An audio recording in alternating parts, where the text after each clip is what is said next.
मदाचार्य पर्यन्तां वन्दे गुरु परंपरां वाक्यकारं वररुचिं भाष्यकारं पतंजलिं पाणिनिं सूत्रकारं च प्रणतोऽस्मि मुनित्रयम्।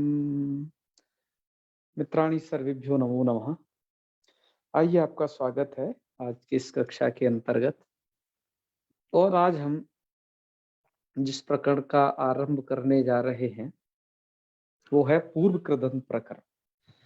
मित्रों, इस प्रकरण में आपको कुल 27 प्रत्यय पढ़ने को मिलेंगे। ये तो इन सभी प्रत्ययों को हम पढ़ेंगे। और आज हम क्या पढ़ने जा रहे हैं ये पहले जानिए। आज हम णवुल और त्रिच, ये दो प्रत्ययों को आज हम पढ़ेंगे। और वैसे तो णवुल त्रिच का एक एक उदाहरण लघु सिद्धांत कौमुदी में दे करके काम खत्म कर दिया है। यदि हम केवल मूल लघु सिद्धांत कौमुदी पढ़ाते, अर्थात इस बात पर अडिग रहते कि जितना लघु कौमुदी में पढ़ाया है, लिखा है, यदि एक ही प्रयोग या दो प्रयोग तो उतने ही पढ़ाने हैं, तब तो मुझे लगता है लघु सिद्धांत कौमुदी जल्दी समापन हो जाता, उसमें फिर कुछ ज्यादा नहीं रहता। लेकिन सूत्र जिन जिन प्रयोगों की तरफ इंगित करते हैं और हम पूर्व में जो पढ़ाए हैं उस थोड़ी बहुत प्रक्रिया करने से भी वो सिद्ध हो जाते हैं, तो उन सभी प्रत्ययों का हम चिंतन करेंगे। तो णवुल त्रिच से लगने वाले तकरीबन 50-50 रूपों को भी हम अतिरिक्त देखेंगे कि उनसे यह लगाओगे तो क्या रूप बनेगा, क्या कैसे, ये सब प्रक्रिया को देखेंगे। मित्रों, पिछले मुझे आप में से इन्होंने कहा था कि इसमें कुछ संख्या गड़बड़ा गई थी, इसमें एक 9 अंक छूट गया था, तो उसको मैंने इसमें सही कर दिया है प्रत्ययों को जब द्वारा से बनाया है तब। और साथ में ही कुछ प्रत्यय 2 जगह या कुछ प्रत्यय 3 जगह वर्णित कर दिए गए हैं इसी पूर्व कृदंत में। मतलब एक स्थान पर आया, फिर उस प्रसंग के बाद फिर अन्य किसी प्रसंग में उस प्रत्यय को पढ़ दिया। जैसे णिनी प्रत्यय पूर्व कृदंत में 3 बार पढ़ा गया। आप इसमें जानेंगे कि खस प्रत्यय 2 अलग अलग प्रसंगों में पढ़ा गया। ऐसे ही ये क्विप प्रत्यय 2 जगह पढ़ा गया अलग अलग प्रसंगों में, है ना। तो उनको भी, उन स्थलों को भी हम देखेंगे कि कहाँ कहाँ पर। तो ऐसे ऐसे कंडीशन में हमने उसकी गणना एक ही बार की है, पर उसे यहाँ पर ये दर्शा दिया है कि ये प्रत्यय इतनी बार इन भिन्न जगह पर पढ़ा गया है। तो मित्रों, ये हमने पूर्व कृदंत के ही प्रत्यय मात्र संकलित किए हैं। हालांकि इसमें से कुछ मिलते जुलते प्रत्यय उत्तर कृदंत में भी है जिनकी सकल सूरत इनके जैसी है, पर वो किसी अन्य अर्थ में विधान किए गए होंगे, ये होगा। तो अभी हम कृदंत प्रत्ययों पर फोकस करेंगे, जो कि आपको लघु सिद्धांत कौमुदी के अंदर इतने दिए गए हैं, इतने से काम काफी चल जाएगा। तो आइए सबसे पहले प्रारंभ करेंगे हम णवुल त्रिचौ से। हम आज 2 प्रत्यय पढ़ने वाले हैं, णवुल और त्रिच प्रत्यय। आइए, जैसा कि मैंने कहा कि लघु सिद्धांत कौमुदी के मूल में तो बहुत यहाँ कुछ ज्यादा है नहीं, फिर भी आप उसका अवलोकन करें और यह हम देखते हैं कि क्या क्या है यहाँ लघु सिद्धांत कौमुदी के मूल में। तो चलिए, यह आपके सन्मुख प्रस्तुत है जो लघु सिद्धांत कौमुदी के मूल में दिया गया है। वहां पर णवुल त्रिचौ पहला सूत्र दिया है, केवल इतना ही अर्थ लिखा है कि धातु रेतौ स्तः, धातु से ये दोनों प्रत्यय हो जाते हैं, णवुल और त्रिच। ये सामान्य विधान है। हम कहेंगे कि ये णवुल त्रिचौ से णवुल और त्रिच प्रत्यय का जो विधान है ये धातु मात्र से विधान है। ये लेना देना नहीं है कि धातु अजंत है, हलंत है, क्या है, कैसे है, धातु मात्र से विधान है। तो हर एक धातु से णवुल होगा और त्रिच होगा। ठीक है, इसको आप जानिएगा। जैसे आप एक उत्सर्ग, ऐसा सामान्य सूत्र कृत प्रक्रिया में पढ़ के आए थे, तब्य तब्य नियरह वाला, तो वैसा ही है इस प्रकरण का ये सामान्य सूत्र है कि धातु से णवुल और त्रिच होते हैं। ठीक है, तो णवुल और त्रिच प्रत्यय किस अर्थ में होते हैं इसके लिए इंगित किया गया है कि कर्तरी कृत कर्तृ थे। कर्तरीकृत सूत्र द्वारा कर्ता अर्थ में होते हैं। मित्रों, यहाँ पर कुछ काल इनका विधान नहीं किया गया, सामान्य काल अर्थ में ये विधान है, बस एक कर्ता अर्थ में होते हैं, बस ये जानिएगा, जो भी ये णवुल और तिच प्रत्यय होंगे। अब जो णवुल और तिच प्रत्यय हैं, इनमें इनको पहले समझिएगा स्वरूप से, क्योंकि प्रत्ययों में लगे अनुबंध ये बता देते हैं कि उनको क्या क्या घटनाएं उनके साथ घटनी है। जैसे प्रत्यय है आपका णवुल, णवुल प्रत्यय के लकार की संज्ञा हो जाएगी, ये स्वर के लिए जोड़ा गया है लित होने से, और नकार की संज्ञा हो जाएगी चुटु से, लकार की हलंतम से करना, नकार की चुटु से करना, इत संज्ञा तस्लोप से लोप कर देना। तो यह है आपका णवुल प्रत्यय, जिसका फिर बचेगा वु। जब क्या बचेगा? वु। अब यहाँ पर णवुल प्रत्यय के स्थान पर णवुल का जो वु बचता है, तो ये णित प्रत्यय हो गया। पहले इसके बारे में जानिए, ये प्रत्यय हो गया णित। तो णित के परे रहते क्या क्या होता है सत्यम जी? ये बात पूरी दुनिया जानती है। यदि प्रत्यय को णित किया जाता है तो यह होता है कि धातु को वृद्धि वगैरह की जाती है। मतलब णित तो प्रयुक्त कार्य क्या है? अच्वणिति से वृद्धि करना, ठीक है। हाँ, और साथ में ये भी जानिएगा कि आपका जो णवुल प्रत्यय है, ये आर्धातुक संज्ञक भी है, क्योंकि तिंसित से भिन्न और धातु से विधान किया गया प्रत्यय है, तो ये आर्धातुक संज्ञक भी है, ठीक है। तो ये भी जाने रहिएगा। और अच्छा, और वु के स्थान पर अक हो जाएगा। अक हो जाएगा तो यह प्रत्यय हमेशा अजादी कहलाएगा। क्या कहलाएगा? अजादी। अजादी कहने से क्या होगा? ये वलादी नहीं है ना, तो नहीं तो वलादी आर्धातु को इडागम वगैरह कदाचित होता। तो यहाँ पर इडागम की कोई शंका नहीं करनी, कोई भी धातु है तो उस धातु मात्र से आप इस प्रत्यय को करेंगे, और धातु में वृद्धि है तो वहां पर वृद्धि कर, मतलब वृद्धि की संभावना है तो वृद्धि करनी है, अन्य जो कार्य है वो करेंगे। और ये तो आपकी णवुल प्रत्यय की स्थिति रही। इसको हो जाता है वु के स्थान पर अक, और वो भी करने वाला सूत्र है आपका युवोर नाकौ। ये सूत्र करता यह है कि यु वु एतयोर नाकौ स्था, मतलब एतयोः अन अकौ स्था। जिसमें से यु है उसको तो हो जाता है अन, और जो वु है वु को हो जाता है अक, अक, ठीक है। और ये याद रखिए, दोनों के दोनों अदंत हैं, ये अ न और अ क, तो ये अदंत विधान किए गए हैं। तो चलिए देखिए, अब हम रूप भी बना करके देख ले हैं। यू, तो यू का तो यहाँ मित्रों प्रयोग नहीं है, यहाँ तो आपको वू का प्रयोग मिलेगा। यू का जो प्रयोग है जस्ट अगले सूत्र में हम पढ़ेंगे, है ना। तो अब है आपका, देखिए, क्री धातु से णवुल प्रत्यय कर लिया। अच्छा, मैं त्रिच को बता दूं, त्रिच की स्थिति, फिर मैं णवुल प्रत्यय से रूप सिद्ध करूंगा। त्रिच प्रत्यय के चकार की संज्ञा हो जाती है, इसका त्रिमात्र शेष रहता है। अच्छा, ये प्रत्यय आपका आर्धातुक है, तो आर्धातुक होने से जो आर्धातुक षड्वलादि इत्यादि ये सब सजग रहेंगे सूत्र, या फिर पुगंत लघु पदस्य च, ठीक है। हाँ, और ये वलादि भी है, वलादि आर्धातुक होने से इडागम, धातु शेट है तो इडागम भी करना है, धातु यदि अनिट है तो इडागम नहीं करना है, धातु यदि वेट है तो विकल्प सेट करना है। ये सब घटनाएं घटती रहेंगी। आप धातु प्रकरण पढ़ाए हो, तो जो धातु प्रकरण पढ़ लिए हैं कृदंत में, वो परम सहयोगी है पूरा धातु प्रकरण। क्यों? धातुओं से ही तो ये प्रत्यय लगते हैं, अतः धातु प्रकरण बड़ा सहयोगी है। आइए अब हम रूप बनाते हैं, एक तो णवुल प्रत्यय लगा करके, एक जो है त्रिच प्रत्यय लगा करके।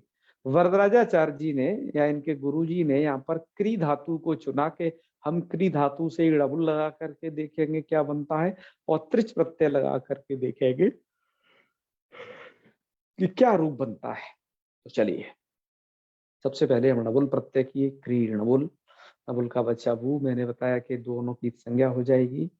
ला की हलंतम से, नकार की चुटू से, तसलोपा से लो, वु को कर लेना अक, तो क्री अक, और यहाँ पर वृद्धि कर लेना अचोणिति से, तो कार अक, ये स्थिति हो जाएगी।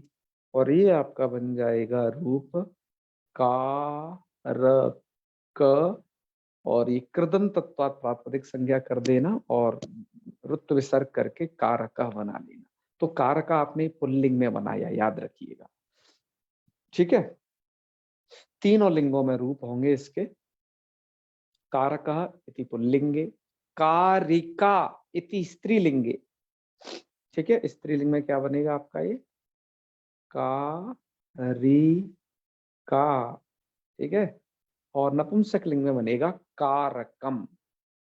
तो ये तीनों रूप बनेगा था। मैंने लिखा त्रिशूल लिंगेशु प्रयोग। प्रयोग का मतलब केवल इस कारक का प्रयोग नहीं, क्री धातु से अक करने पर तीनों में प्रयोग बनेगा। तो कारकः, कारिका और कारकम। ठीक है, अब आप कहोगे कि जी वरदराजाचार्य जी ने कारक ही काहे दिया? कि जी कारकः इसलिए दिया कि एक सामान्य नपुल्लिंग का प्रयोग कर दिया उन्होंने इधर, और बाकी आप अपने आप जानिएगा कि इनसे और क्या क्या प्रत्यय होते हैं, इसकी जानकारी भी आप रखिए।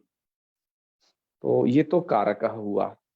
आइए अब त्रिच प्रत्यय करने पर कैसे रूप होता है। तो देखिए क्री त्रिच, त्रिच का बचेगा त्रि, तो क्री त्रि। और यहाँ पर सार्वधातुक आर्धातुकों से धातु को करेंगे गुण, तो स्थिति बन जाएगी कर त्रि। ठीक है, और अब आप कर दीजिएगा कर्त्री। ऐसी स्थिति होने के बाद कृदंतत्वात् प्रातिपदिक संज्ञा और सुविभक्ति, तो कर्त्री स। तो कर्त्री तो बन जाएगा आपका त्रिच प्रत्यय करने पर कर्त्री। त्रिच प्रत्यय करने पर यही स्थिति होगी, हमेशा इस प्रकार का रूप बन जाएगा। लेकिन आगे करनी होती है आपको प्रक्रिया, और ये प्रक्रिया कैसी है, आप सुबंत प्रकरण में कराए हो।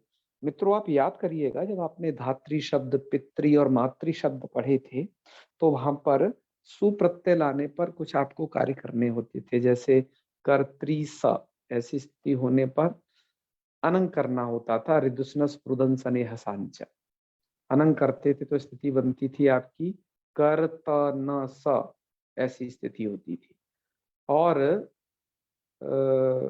सकार का हल्न्यादि लोप, और पहले नांत की उपदा को दीर्घ कर लेना है, सर्वनाम स्थाने चा संबंधो, या फिर वहां पर आप त्रिंत्रिच यह सूत्र है उससे। और फिर आप कर लीजिएगा उपधा को दीर्घ, नान्तंग की उपधा को दीर्घ, सर्वनाम स्थाने चा संबुद्ध से, तो स्थिति बन जाएगी कर त आन स, और सकार का लोप तो हो ही जाएगा, हल्नियादि लोप, नकार का न लोपा प्रातिपदिकांत से लोप, रूप बन जाएगा कर्ता। रूप क्या बन जाएगा, कर्ता। मित्रों ये जो बनेगा एक वचन में पुल्लिंग के। ठीक है, और इसका भी तीनों लिंग होता है, जैसे कर्ता इति पुल्लिंगे। और स्त्रीलिंग में क्या रूप रहेगा, स्त्रीलिंग में बनेगा आपका कर्त्री इति स्त्रीलिंगे। जब आप स्त्री प्रत्यय प्रकरण पढ़ोगे तो वहां पर इसको बनाओगे, या कर्त्री इति स्त्रीलिंगे। और नपुंसक लिंग में, नपुंसक लिंग में ये यथावत रहेगा ऐसा ही, कर्त्री। ठीक है, वहां पर क्या होता है, ये आप नपुंसक लिंग में धात्री शब्द ऋकारांतों में जब आपने पढ़ा है, तो वो वहां की सुबंत की प्रक्रिया को स्मरण रखिएगा।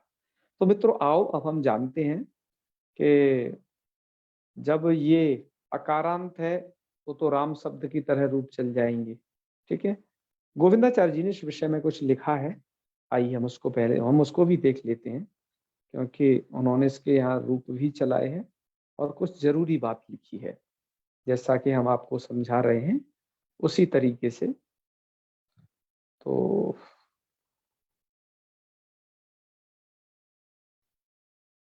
उन्होंने दिया है यहाँ से, चलो जैसे कारक रूप आपने बना लिया, तो कारक रूप बनाने के बाद उसके आपको रूप भी चलानी है बाकायदा, क्योंकि ये कृदंत है, कृदंतों में प्राकृतिक संज्ञा होती है और रूप भी उनके चलेंगे सभी के सभी। तो कारका कारकौ कारकाः, कारकम कारकौ कारकान्, कारकेण कारकाभ्याम कारकै, कारकाय कारकाभ्याम कारकेभ्यः, कारकात् कारकात् कारकाभ्याम कारकेभ्यः, कारकस्य कारकेषु कारकाणां, कारके कारकेषु कारकेषु। हे कारक हे कारकौ हे कारकाः। ये आपको सामान्य रूप से अकारांत में जैसे राम शब्द के रूप चलते हैं ऐसे ही चलाने हैं। और यदि आप स्त्रीलिंग बना रहे हो तो इसका बनेगा कारिका। कारिका में टाप भी होता है और प्रत्यय स्थातकात सूत्र द्वारा यहाँ पर इत्त भी विधान किया जाता है, दो कार्य किए जाते हैं। ये इत्त विधान आपके लघु सिद्धांत कौमुदी में तो नहीं आया है, लेकिन सिद्धांत कौमुदी और काशिका से अवलोकन कर सकते हैं कि कारक शब्द से कारिका ये बनता है। तो कारिका बन जाएगा। यदि आकारांत है तो रमा की तरह रूप चला लेना, कारिका कारिके कारिका कारिकम कारिके कारिका कारिके इत्यादि आप चला लीजिएगा, है, हम सुबंत में पढ़ाई आए हैं, आप निश्चित उसे चला ही देंगे। और जब ये नपुंसक लिंग होता है तो नपुंसक लिंग में ज्ञान शब्द की तरह इसके रूप चलेंगे, तो कारकम कारके कारकाणी, ठीक है, कारकम कारके कारकाणी पुनस्तत्व तो शेषम पुंबत, ये प्रक्रिया पूरी रहती है। आप इसको सुबंत में जान आए हो। तो मित्रों इस तरीके से आप चला लोगे, जो जितने भी अक प्रत्यय से बनेंगे, मतलब नवुल नवुल के स्थान पर अक होगा कर्तार्थ में, तो ये बनेंगे। कारका का अर्थ होता है करने वाला, क्योंकि प्रत्यय किस अर्थ में हुआ है, कर्तार्थ में हुआ है, तो इसका अर्थ होगा करने वाला। स्त्रीलिंग है, तो स्त्रीलिंग में बनाना है, जैसे आपको कारिका, तो उसका अर्थ हो जाएगा करने वाली, ठीक है, ये इनके अर्थ होंगे। तो आइए अब ऐसे ही इन्होंने त्रिच प्रत्ययांतों को लेकर के, ये तो डबल प्रत्यय है, ऐसे ही त्रिच प्रत्ययांत को लेकर के भी इन्होंने गोविंदाचार्य जी ने दिया है। तो त्रिच प्रत्ययांतों के सबसे पहले कर्तरी शब्द है, क्री धातु से त्रिच प्रत्यय करके कर्तरी बना लीजिएगा। और कर्तरी से कर्ता कैसे बनना है, प्रक्रिया मैंने भी आपको बता दी है। जैसे आप मातृ से माता, पितृ से पिता, धात्री से धाता रूप बनाते हो, यही वही प्रक्रिया आपको यहाँ पर सभी दोहरानी है। तो ये है कर्ता कर्तारु कर्तारा, कर्तारम कर्तारु, कर्तरीन, कर्त्रा कर्तृभ्याम कर्तृभि, कर्तृ कर्तृभ्याम कर्तृभ्य, कर्तु कर्तृभ्याम कर्तृभ्य, कर्तृ कर्तु कर्तॄणाम, और कर्तरी कर्त्रोः कर्तृषु, हे कर्ता हे कर्तारु हे कर्तारा, ये चल जाते हैं रूप। और जब आप इसे स्त्रीलिंग में चलाओगे, कर्ते को, आपका मूल प्रातिपदिक तो यही है, कर्त्री, जो ऐसा लिखा है यही आपका मूल प्रातिपदिक है। आप पुल्लिंग में तो उसको कर्ता कर्तारु बनाते हो, स्त्रीलिंग में कैसे बनाओगे? तो गोविंदाचार्य जी ने ये भी आपको संकेत किया है कि स्त्रीलिंग में आप इसे ङीप कर लेंगे। एक सूत्र भी उद्धृत कर दिया है आपके स्त्री प्रत्यय, पीछे भी ये सूत्र निकल गया है वैसे, जब आपने अजंत स्त्रीलिंग प्रत्यय प्रकरण पढ़ा था तो सबसे लास्ट में दिया हुआ था ङीप। तो कर्त्री ऐसा ही बन जाएगा, कर्त्री शब्द।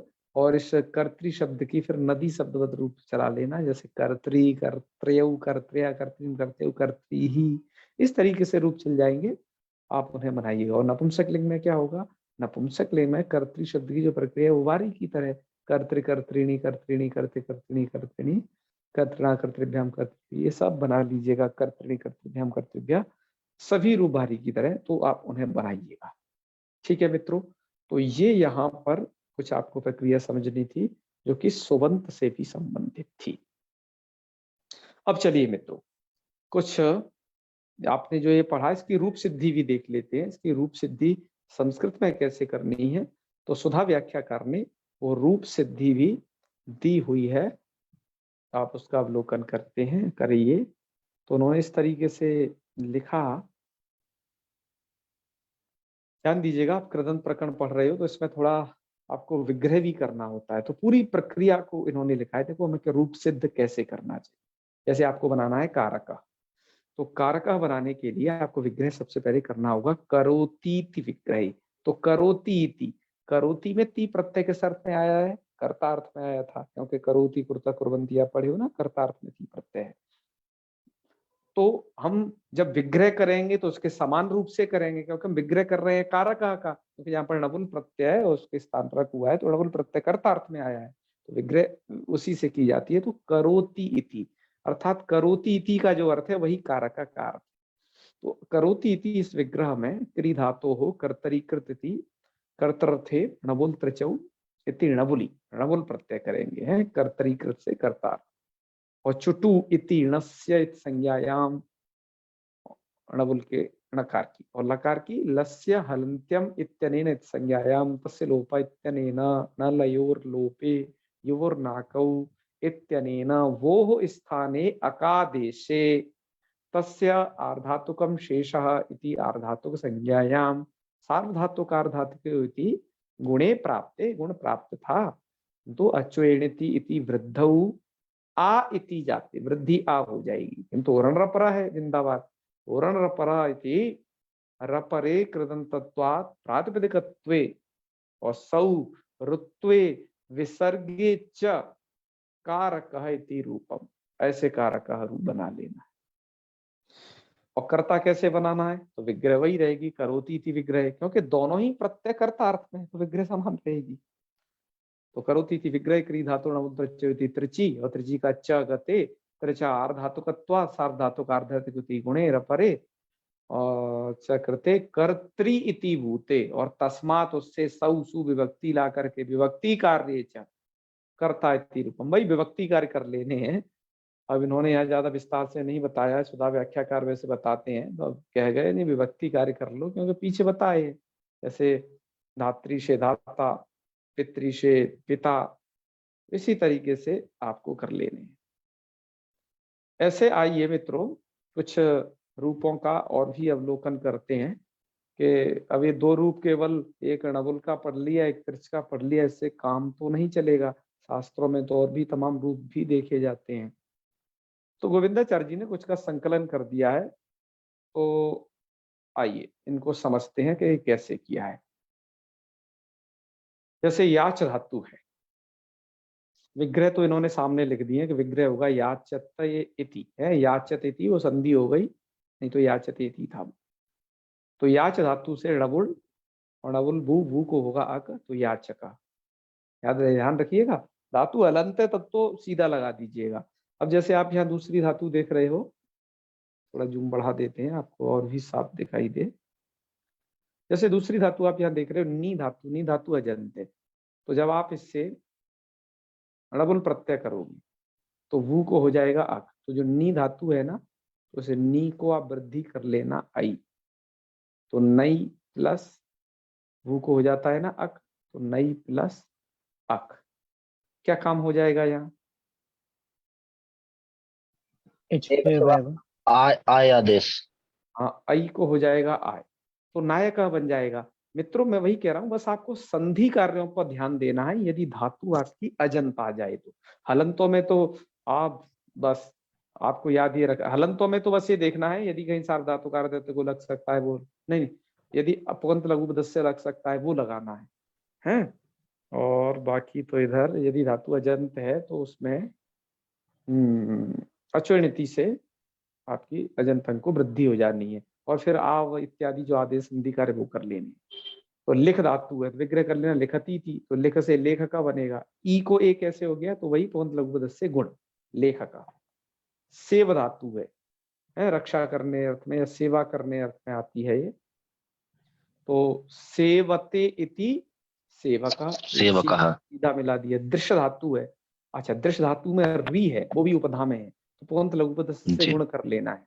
अच्छा विग्रह ये करेंगे पश्यति थी, क्योंकि दृश्य धातु है, उसका रूप पश्यति बनता है वहां पर पश्चादेश होकर के, पर यहाँ बनेगा दर्शक, क्योंकि री को गुण अर हो जाएगा तो दर्शक। ऐसे पुण्य पवने धातु है, तो इसका बन जाएगा पुनाति, पवित्र करे, तो पू के ऊ को वृद्धि कर देना पौ, तो पौ प्लस अका पावक। ये आप मैं इसको बना भी आए इसके उदाहरणों में। ऐसी आपकी धाव धातु है दौड़ने अर्थ में, तो धावती थी धावका। वह धातु ढोने अर्थ में, वहती थी वाहका। चिंत धातु चिंतयती थी चिंतक बना लेना। गण धातु गणयती थी गणक। पाल है तो पालयती थी पालक, पालन करने वाला ये अर्थ होगा। अच्छा कुछ ऋजंतों से भी इन्होंने किया है, क्योंकि धातु संज्ञा एक तो महोदय जी जी, तो गण धातु तो वृद्धि किमर्थं गण गानकः। हाँ बिल्कुल, वो यह प्रकरण निकल गया है वहां पर, जब आपने ये चुरादी प्रकरण पढ़ा था। ये धातु अजंत धातु है गण पूरी, तो जो आकार है ना बीच में, जिस आकार का तो लोपा से लोप हो जाता है, तो अच्छा परसुल पूर्व विदव से उसका स्थानीय भाव हो जाता है, जिसके कारण वो वृद्धि नहीं हो पाती है।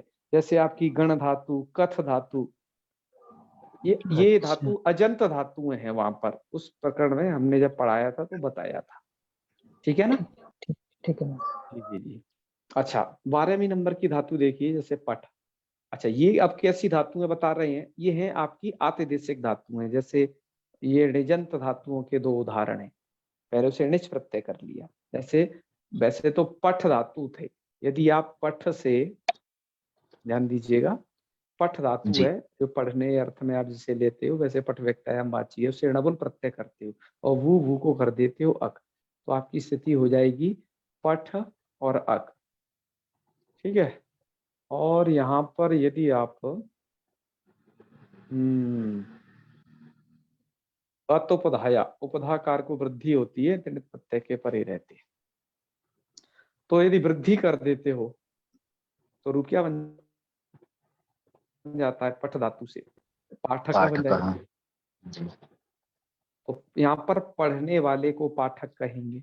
और यदि आप पाठ ही ऐसा निजंत धातु बना लिए तो उसे अक किए अणिटी करके इकार का लोप कर दिए जो निज का ये है, ठीक है। तो तब भी क्या बन जाएगा? अडिजंत से करोगे तो पाठक का तभी भी बनेगा। तो इसका अर्थ होगा पढ़ाने वाला, और इस वाले को जो बनाए वो होगा पढ़ने वाला। तो पढ़ने वाले पढ़ाने वाले दोनों को पाठक कहते हैं, ठीक है। तो जी ऐसे ये रूप बनेंगे। अडिजंत से भी आप प्रक्रिया समझते जाइए। जैसे अधि उपसर्ग पूर्वक ये धातु है इंग धातु, तो अध्यापी ये अडिजंत बन जाएगा। तो अध्यापयती अध्यापक, तो अध्यापी धातु से अक प्रत्यय करिएगा और इधर अडेनिटी करके नी का लोप करिएगा तो अध्यापक बन जाएगा। आपको यदि कदाचित रूप ये न बनाने आए, जैसे मैं अडेनिटी वगैरह इनको देख लीजिएगा वैसी धातुओं से। अब ऐसे ही देखिए कुछ त्रिजंतों के भी उदाहरण देखते हैं जो कि अति प्रसिद्ध हैं। जैसे ह्रीय धातु है जो कि हरण करने अर्थ में आती है, तो हरतीति। तो हरतीति और हरता इन दोनों का समान अर्थ है।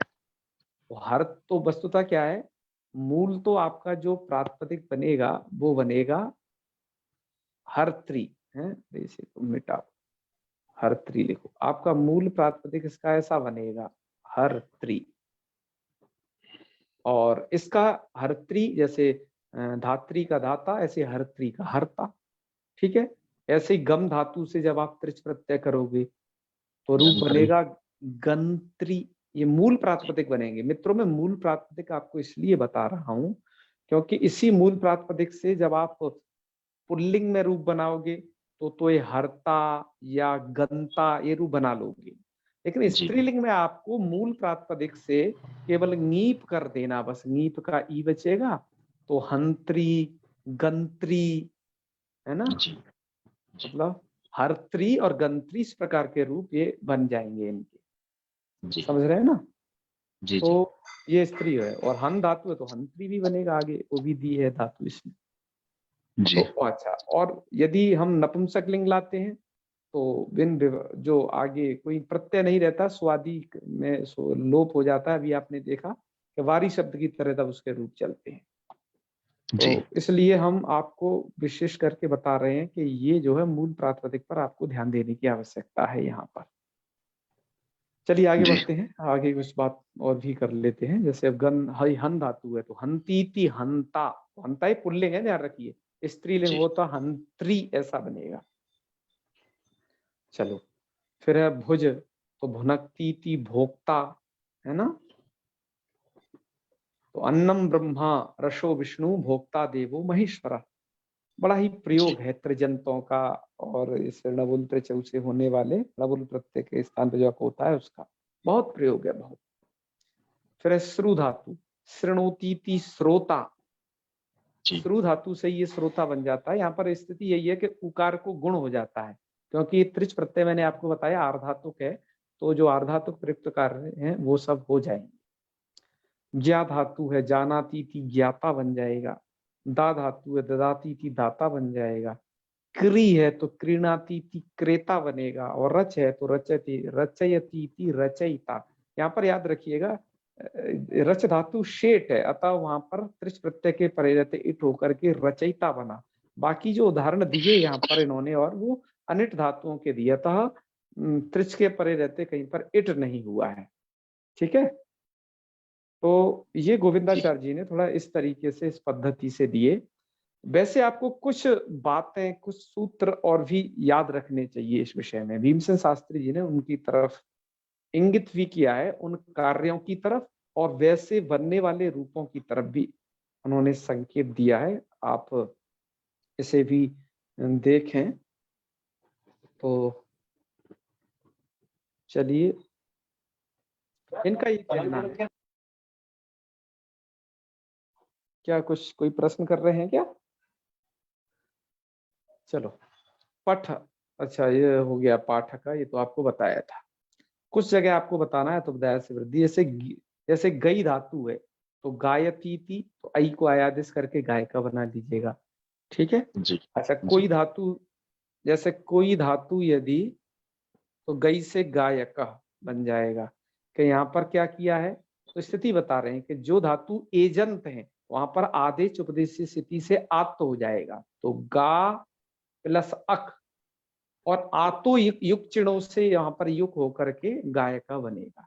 ऐसी दा धातु है, ये धातु कैसी है, आदंत है, तो दा धातु से जब आप डबल करोगे और वू के स्थान पर अक करोगे तो स्थिति ये बन जाएगी दा प्लस अक। और आपको एक कार्य यहाँ पर इन आदंत धातुओं से कर देना है, आतो युज्यति। युग चिण कृतो, युग कर देना है, युग आगम।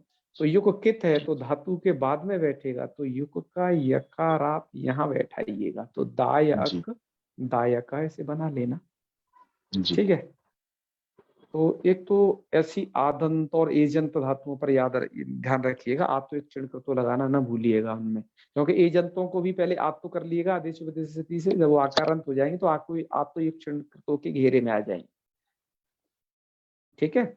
अब है धा धातु, जी। तो इसका भी धा धातु का दधाती थी धाया का बन जाएगा इसी पद्धति से।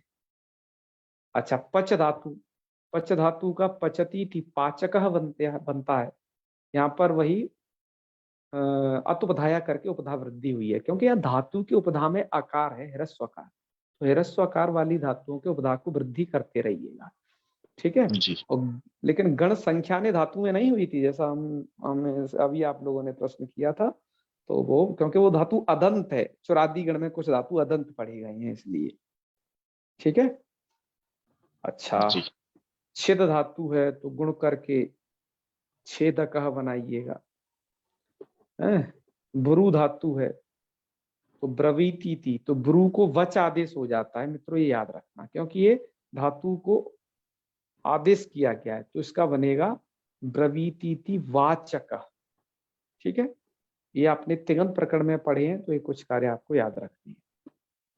अब ऐसे ही याच से याचक, इस धातु में तो ऑलरेडी दीर्घ ही है याच में, तो इसका याचका बन जाएगा। मांगने वाला दह धातु, यहाँ पर आपको अतुपधाया लगा लेना है, दाह का है, उपधा वृद्धि याद रखिए। नी धातु है तो ठीक है, ये तो नाय का बनी जाएगा, बताई दिया। निंद धातु है, निंद का लिख से लेखक का हो गया, सेवक का हो गया, और पश्यतिथि दर्शक का भी इससे पूर्व में आपको बतला दिया था। आइए ऐसी कुछ धातुओं को और देख लें। पुनाती थी पावक, धावक, भेदक। वृद्धु धातु है तो वृद्ध रिकार को वो गुण हो जाएगा यहाँ पर, तो वर्धका बन जाएगा है, पुंत लघु दस्य लग जाएगा। रोध है तो रोधक, रोकने वाला, ऋणद्धि रोधक। नृत धातु है तो नृत्यति नर्तक है। सिच है तो सिंचती सेचक है। वह धातु है वहती वाहका, ठीक है। तो ये इन्होंने दिए, भीमसेन शास्त्री ने, अपने व्याख्यान करने की पद्धति है इनकी भी बड़ी अच्छी है। उसके बाद और धातुओं का भी दिया है, जैसे मैंने आपको बताया, जैसे चिंत धातु है तो चिंतती थी चिंतक। गण धातु दी जो कि चुरादी की है, तो ये गण का बना इसीलिए इसका।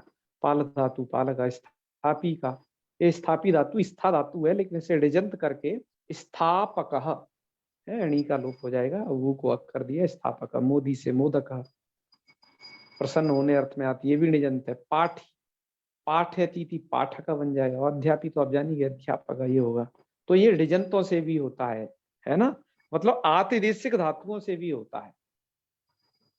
और इसमें सन्नंतों के उदाहरण नहीं दिए, बहुत सारे उदाहरण अभी बच गए, जैसे चिकीर्ष, चिकीर्षती थी तो चिकीर्षक होगा है, तो काफी सारे आतिदेशिक धातु बच गए। ये तो मित्रों ये तो कुछ नहीं, ऊंट के मुंह में जीरे के बराबर उदाहरण प्रस्तुत हैं आपके पास। 2000 धातुएं हैं, 2000 धातुएं वो मूल धातुएं हैं, उसके अतिरिक्त भी जिन्हें आप औपदेशिक धातु कहते हो, और उसके अतिरिक्त भी आतिदेशिक धातु हैं, उनसे फिर आप ऋजंत करके इन प्रत्ययों को लगाइएगा, उसके बाद सन्नंत करके बनाइएगा, कितनी अपारी शब्द संपदा होगी, क्यों मित्रों। तो ऋणबुल और त्रिच कैसे लगाने हैं मित्रों, केवल ये तरीका आपको बताया, आप धातुओं से स्वतंत्र लगा करके इसका अभ्यास कर सकते हैं। ठीक है, बस लास्ट में एक चीज और दे करके छोड़ेंगे, त्रिच प्रत्ययों के लिए कुछ बातें और ये सब जो मित्रों हम आपको बता रहे हैं, उदाहरण तो बहुत सारे होंगे, एक ये नमूना भर मात्र है कि हाँ ऐसे ऐसे ऐसे कुछ बात बन सकती है। त्रिच प्रत्ययों के परे रहते भी कुछ देखिए। श्याम सुंदर जी आपके, हाँ ठीक है, आप म्यूट कर लिया, बढ़िया है। अब जैसे त्रिच प्रत्ययों के आपने उदाहरण उधर भी देखे थे, तो जब आप ह्री धातु से हरत्री बन जाएगा, देखो इन्होंने वो त्रिच वाला रूप भी दे दिया है, हरत्री से हरता, गम धातु से गंत्री तो गंता, हंस से हंत्री से हंता, पक्त्री से पक्त्रा पक्ता, भोक्त्री से भोक्ता, स्मृ धातु से स्मरता, स्तु धातु से स्तु, स्तुति करने आत्मीय अर्थ में आती है, जो है स्तोत्री बन जाएगा। ये क्या ऊ जैसा कुछ लगा दिया है भैया, ये स्तोत्री से री समझना, तो ये स्तोता बन जाएगा। श्रु धातु से श्रोता, तो आप वहां पढ़ ही लिए थे, भेदता, और ये चेत्ता, छिद धातु से क्षेत्री, और इधर बन जाएगा क्षेत्रा, चेत्ता। ऐसे ही ज्ञा धातु है तो ज्ञाता, अधिपसर पूर्वक इंग धातु अध्येत्री से अध्येता आपने पढ़ ही लिया था, स्थात्री से स्थाता पढ़ेगा, दोग्ध्री से दोग्धा। अभी दोग्धा के ऊपर एक हमें कहानी भी याद आ गई, चुटकुला है छोटा सा, सुन लीजिएगा। गीता में एक जगह आया, जब महात्मा कोई वाचन कर रहा था, तो व्याकरण वो व्यक्ति पढ़ा नहीं था, तो उसमें आता है कि दोग्धा गोपाल नंदना, है ना, और पार्थो वत्स सुधीर भोक्ता दुग्धम गीतामृतम महत्। जब आप गीता का महात्म्य पढ़ते हो ना, तो उसमें श्लोक आता है कि दोग्धा गोपाल नंदना भारतामृत सर्वस्वम दुग्धम गीतामृतम महत्, तो ये सब है उसमें। तो वहां आया दोग्धा गोपाल नंदना, तो वो पूछा कि जी ये दो गधा कौन है जी इस गीता में, ठीक है दो गधा कौन है इस गीता में। गुरुजी ने माथा पीटा और कहा, अरे भाई, एक तो गधा तुम हो जो मैं तुम्हें पढ़ा रहा हूँ, और दूसरा मैं हूं जो मैं तुम्हें पढ़ा नहीं पा रहा हूँ सही से, तो ये है वो दो गधा। तो ये दो गधा का मतलब है दुह धातु से जब आप त्रिच प्रत्यय करेंगे, तो जो धातु हकारांत है उनमें थोड़ा सचेत हो जाइएगा आप। जब तबियत प्रत्यय के परे रहते भी आपने कार्य किए थे, ये धातु आपकी दुह धातु हकारांत है, और साथ में ही आपकी कैसी है ये त्रिच, त्रिच का बचेगा त्रि, और दकारादि भी है, तो दाधिर धातु घ ये लगाना मत भूलना। ठीक है, मैंने कहा जो संधि के कार्य वो आपको करने होंगे, तो हकार को कर लीजिएगा का, तो दोग त्रि, ठीक है, और ये फिर झश में आ गया, तो त्रि को भी हो जाएगा ध्री, त्रि को भी क्या कर लेना ध्री, तो दोग ध्री, और इस गकार को आप जस तो कर लेना, गकार हो जाएगा, तो बन जाएगा दोगध्री, और दोगध्री का जैसे कर्त्री का कर्ता, ऐसे दोगध्री का दोगधा बना लेना। ये मित्रों संधि के कार्य हैं जो आपने तबियत प्रत्यय के परे रहते किए, और भी पीछे बहुत जगह कराए हो, बस ऐसे ही आपको त्रिच प्रत्यय के परे रहते करना है, क्योंकि तबियत प्रत्यय आपका तकार आदि था, और वही तकार आदि वाला त्रिच प्रत्यय है, तो जो भी संधि संबंधित कार्य हैं वो सब उद्बुद्ध हो जाते हैं। तो ये आप प्रक्रिया जाने रहिएगा इसमें। और वह धातु है तो यहाँ तो होड़ा लगेगा, तो ये भी स्थिति वैसे ही है, इसको आप करके देखिएगा, वो ढ्री से बोढ़ा, ठीक है, ढोडे लोपा इत्यादि वो सब लगाना है, पूरी प्रक्रिया है। प्रच्छ धातु है तो प्रष्टा,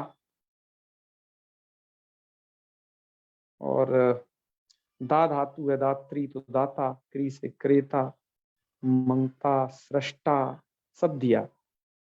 और ये भी दे रहे हैं, इस बात को आप थोड़ा याद रखिएगा कि यदि धातु शेट है, शेट धातुओं से परित्रिच को इडागम हो जाता है। खन धातु शेट है तो खनिता, पुण्य धातु है तो पविता, खाद धातु है तो खादिता, क्योंकि शेट अर्थ है, शेट है ये धातु, ठीक है, अर्थात इसको इट होना है। और किस धातु को इट होना या नहीं होना है, इस विषय में आपको ये कारिकाएं जरूर याद होनी चाहिए, उद्री दंतयोतिरुक्षणु, ये सब हमने जो गुपु धातु के प्रसंग में आपको लघु सिद्धांत कौमुदी में बता रखी है, और जिन लोगों के नहीं देखी तो वहां वो पढ़ लीजिएगा उसको। इससे आपको, जब तक आपको इट का ज्ञान नहीं होगा, है, तिगंत से वो जान लेना है आपको। तो आप ये समझिएगा, जब जब कोई भी बलादी अर्धातुक प्रत्यय कृदंत में मिलेगा तो आप ऐसे मुंह करके ऐसे घूमोगे, हाँ आप क्या करें, हाँ आप क्या करें, क्योंकि इट समझ में नहीं आएगी। इट की व्यवस्था समझना बहुत जरूरी है, क्योंकि जब भी बलादी आएगा तो इट आपको करना है। तो किस धातु को इट करना है, किसको इट नहीं करना है, वहां पर बड़े शॉर्टकट तरीके से बता दिया गया है। ठीक है मित्रों, तो वो चीज आपको वहां से देख लेनी है। रच धातु से रचयित्री, रचयिता बना, पट से पाठयित्री, तो पाठयिता बन जाएगा। तो ये सब स्थिति है। और लास्ट में इन्होंने ये भी कह दी कि संधि कार्य भी कर लेना, जैसे इन धातुओं से जो हमने ऊपर कहे, तो वो संधि कार्य भी आपको यथावत कर लेनी। तो मित्रों ये थे कुछ त्रिच प्रत्यय के बहुत छोटे थोड़े से उदाहरण। त्रिच प्रत्यय करके देखिएगा, खूब सारा जो है इसका प्रयोग मिलता है। नबुल का खूब बहुत सारा प्रयोग, क्या कहें। ठीक है, तो आज का पाठ यहीं तक रखते हैं, समय भी हो गया है काफी। तो चलें समापन करते हैं। यही था आपके नवोला त्रिच प्रत्यय। चलिए तो करते हैं। ओम सर्वे भवन्तु सुखिनः, सर्वे सन्तु निरामयाः, सर्वे भद्राणि पश्यन्तु, मा कश्चित् दुःखभाग् भवेत्। ओम शांति शांति शांति। सर्वेभ्यो नमो नमः। शुभरात्रि। शुभरात्रि महोदय।